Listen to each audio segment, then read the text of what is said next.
We're also hearing tonight from a Minnesotan who says he was detained for following and recording ICE agents in Woodbury. Ryan Ecklund shot this video of agents warning him not to follow them on Monday morning.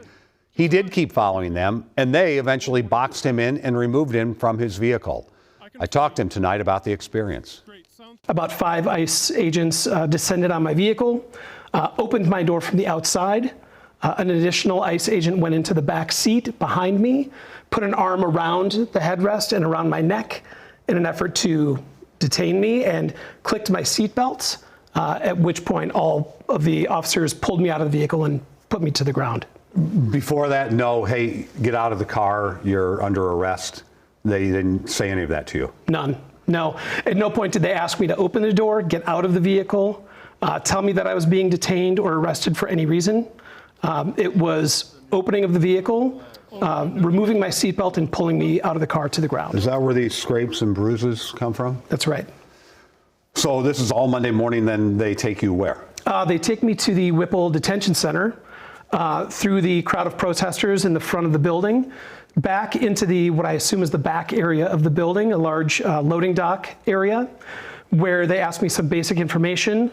I trade my handcuffs for leg cuffs, and I'm marched through the facility into a khaki-colored detention room with a large concrete bench, where I sit until approximately 30 minutes later when another individual enters the room who's another detainee. Do you think this will make you an activist? You said you really weren't one before. I mean, how's this whole experience made you feel? That's a good question. I think ultimately I'm still processing it.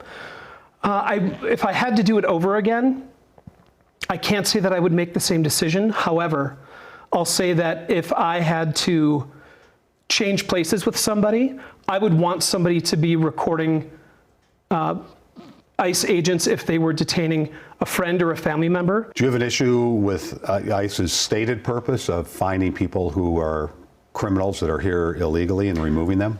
Not at all. And I wish that that was, at least in my opinion, what they were doing more of.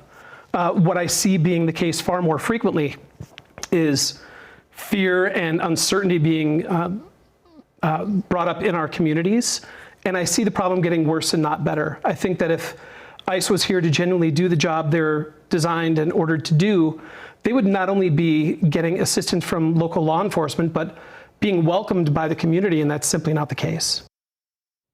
Ecklund says he was detained for about 9 hours before being released without being charged. Today, DHS was in court arguing that following and recording ICE agents should be illegal. A judge has yet to rule on that. Constitutional lawyers believe that following and recording law enforcement is protected under the First Amendment.